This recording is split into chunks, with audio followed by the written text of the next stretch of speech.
HS second ইয়াৰ political সায়েন্সৰ first চেপ্টাৰটোৰ নাম হ'ল দি মেৰু ব্যৱস্থাৰ পৰিসমাপ্তি। ইয়াত আমি আলোচনা কৰিম সোভিয়েট সংঘৰ পতন, সোভিয়েট সংঘৰ পতনৰ ফলাফল, সোভিয়েট সংঘ পতনৰ মূল কাৰণসমূহ উল্লেখ কৰা, নাইবা কি কি কাৰণত সোভিয়েট সংঘৰ ভাঙন হৈছিল চমুকৈ আলোচনা কৰা।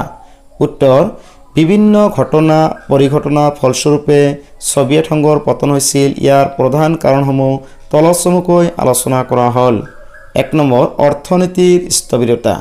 শক্তিশালী সোভিয়েট সংঘৰ অৰ্থনীতি দিনে দিনে স্থবিৰতাই দেখা দিছিল, ফলস্বৰূপে শক্তিশালী সোভিয়েট সংঘৰ পতন হৈছিল।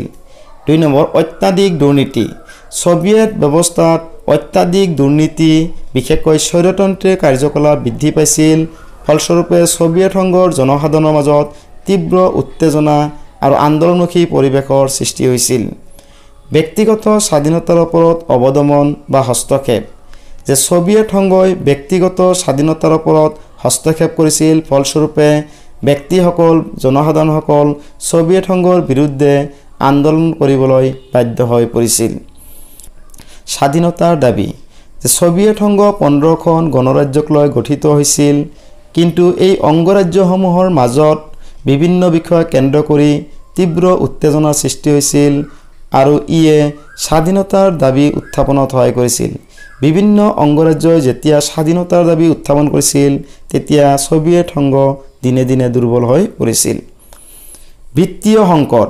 সোভিয়েট সংঘই মাৰ্কিন যুক্তৰাষ্ট্ৰৰ লগত ফেৰ মাৰিব পৰাকৈ সামৰিক ক্ষেত্ৰত প্ৰচুৰ পৰিমাণে ব্যয় কৰিছিল, ফলস্বৰূপে দেশখনে বিত্তীয় সংকটত ভুগিব লগা হৈছিল। এই বিত্তীয় সংকটৰ ফলস্বৰূপে সোভিয়েট সংঘৰ পতন হৈছিল।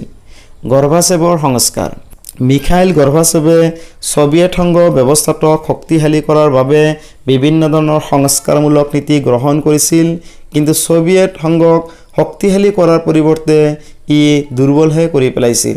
এনেদৰে বিভিন্ন কাৰণত শক্তিশালী সোভিয়েট সংঘৰ পতন হৈছিল। এতিয়া আমি আলোচনা কৰোঁ সোভিয়েট সংঘৰ ভাঙনৰ ফলাফল।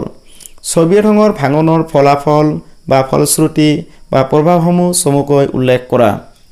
উত্তৰ: সোভিয়েট সংঘৰ ভাঙনৰ ফলস্বৰূপে বিশ্ব ৰাজনীতিত বিভিন্ন ধৰণৰ প্ৰভাৱ পৰিছিল, সেইসমূহ তলত উল্লেখ কৰা হ'ল। 1 নম্বৰ, শীতল যুদ্ধৰ অৱসান। ছাত্ৰ ছাত্ৰীসকল, পৃথিৱীত 2 মহাশক্তি মাৰ্কিন যুক্তৰাষ্ট্ৰ আৰু সোভিয়েট সংঘৰ মাজত বিভিন্ন বিষয়ক কেন্দ্ৰ কৰি শীতল যুদ্ধৰ নিচিনা পৰিৱেশ সৃষ্টি হৈছিল। সোভিয়েট সংঘৰ পতনৰ লগে লগে এই শীতল যুদ্ধৰ অৱসান হৈছিল। 2 নম্বৰ, মাৰ্কিন যুক্তৰাষ্ট্ৰৰ শক্তি বৃদ্ধি। পৃথিৱীত 2 মহাশক্তি আছিল, ইয়াৰ এটাৰ নাম আছিল মাৰ্কিন যুক্তৰাষ্ট্ৰ, আনটোৰ নাম আছিল সোভিয়েট সংঘ। যেতিয়া সোভিয়েট সংঘৰ পতন হ'ল, তেতিয়া মাৰ্কিন যুক্তৰাষ্ট্ৰৰ ক্ষমতা দিনে দিনে বৃদ্ধি পাল। 3 নম্বৰ, নতুন নতুন স্বাধীন ৰাষ্ট্ৰৰ জন্ম। যে সোভিয়েট সংঘৰ পতনৰ ফলস্বৰূপে নতুন নতুন স্বাধীন ৰাষ্ট্ৰৰ জন্ম হয়।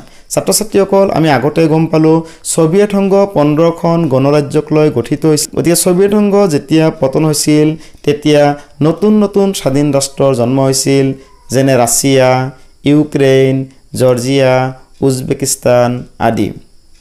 বিশ্বায়ন বা গোলকীকৰণৰ সূচনা।